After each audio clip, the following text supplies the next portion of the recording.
আয়াত ১৯ لا يصدعون عنها ولا ينزفون অনুবাদ সে সূরা পানে তাদের শিরোপীড়া হবে না, তারা জ্ঞান হারাও হবে না। ১ নং ফুটনোটের বিবরণ। ইউসদ্দাউনা শব্দটি সদা থেকে উদ্ভূত, অর্থ মাথা ব্যথা। দুনিয়ার সূরা অধিক মাত্রায় পান করলে মাথা ব্যথা ও মাথা ঘোরা দেখা দেয়।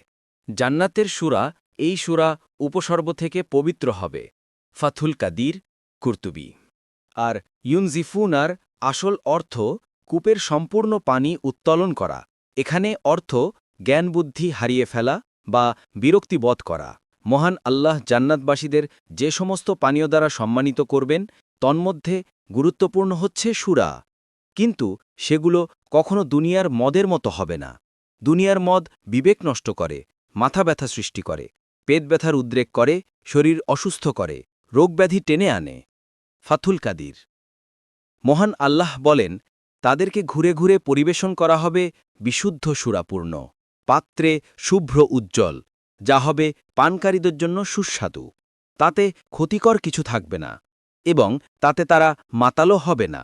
সূরা আস-সাফফাতের ৪৫ থেকে ৪৭ নং আয়াত। অন্য আয়াতে বলেছেন, মুত্তাকিদের যে জান্নাতের প্রতিশ্রুতি দেয়া হয়েছে তার দৃষ্টান্ত তাতে আছে নির্মল পানীয় নাহার, আছে দুধের নাহার যার স্বাদ অপরিবর্তনীয়, আছে পানকারীদের জন্য সুস্বাদু সুরার নাহার, আছে পরিশোধিত মধুর নহর। সূরা মুহাম্মাদের ১৫ নং আয়াত। তাছাড়া সেটা পান করে তারা জ্ঞান হারাও হবে না, আবার পান করতে বিরক্তিবোধও হবে না।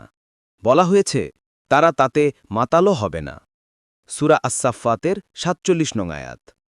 আলোচ্য সূরার আয়াতেও সে সূরার গুণাগুণ সম্পর্কে বিস্তারিত বর্ণনা দিয়ে বলা হয়েছে, তাদের সেবায় ঘোরাফেরা করবে চিরকিশোরেরা।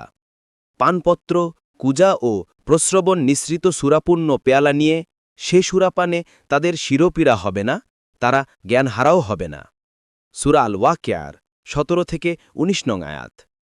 ইবনে আব্বাস রেদিয়াল্লাহু আনহুমা বলেন, দুনিয়ার মদের ৪টি খারাপ গুণ রয়েছে: মাতলামি, মাথা ব্যথা, বমি ও পেশাব।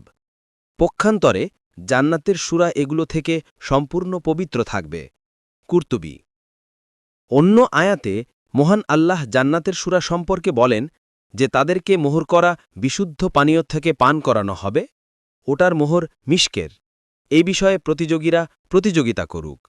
সূরা আল মুতাফফিফিনের ২৫ থেকে ২৭ নং আয়াত।